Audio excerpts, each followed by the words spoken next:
2 টাকা 2 টাকা 2 টাকা, এই ডাবের খোসা 2 টাকা 2 টাকা। হ্যান্ডমাইক হাতে নিয়ে হাঁক ডাক দিয়ে এভাবেই ডিএনসিসি মেয়র অব্যবহৃত চিপসের প্যাকেট, ডাবের খোসা কিনছিলেন। দইয়ের বাটি 2 টাকা 2 টাকা 2 টাকা। সোমবার রাজধানীর কুড়িল প্রগতি সরণিতে ডেঙ্গু প্রতিরোধে সচেতনতামূলক কার্যক্রম ও মশক নিধন অভিযানে মেয়র এই কার্যক্রম শুরু করেন। এ সময় অনেকে এসব বিক্রি করতে এগিয়ে আসেন। ডিএনসিসি মেয়র টাকা দিয়ে এসব অব্যবহৃত জিনিসপত্র কিনে নেন। এ সময় ডিএনসিসি মেয়র আতিকুল ইসলাম বলেন, ডেঙ্গু প্রতিরোধে আমরা এই কার্যক্রম হাতে নিয়েছি। সবাই যেন ডেঙ্গু নিয়ন্ত্রণে সচেতন হন। কমোডের ভিতরে পানি জমে থাকে, অব্যবহৃত কমোড আমরা অনেকে বাড়ির ছাদের উপরে রেখে দিই, কিন্তু আমরা কেউ চিন্তা করি না এটির ভিতরে এডিসের লার্ভা থাকে।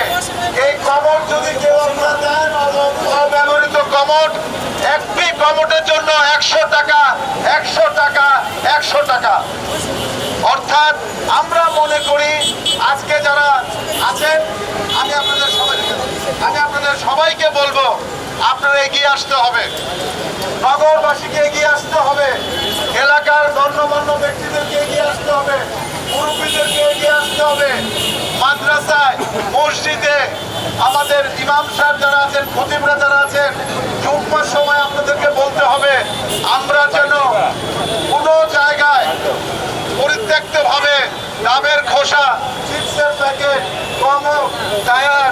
জানা গেছে, ডেঙ্গু মোকাবেলায় শহর জুড়ে যত্রতত্র ছড়িয়ে ছিটিয়ে থাকা এডিস মশার প্রজননস্থল এবং পরিবেশের জন্য হুমকিস্বরূপ পরিত্যক্ত পলিথিন, চিপসের প্যাকেট, আইসক্রিমের কাপ, ডাবের খোসা, অব্যবহৃত টায়ার, কমোড ও অন্যান্য পরিত্যক্ত দ্রব্যাদি সাধারণ মানুষের কাছ থেকে কিনে নেওয়ার উদ্যোগ নিয়েছে ঢাকা উত্তর সিটি কর্পোরেশন।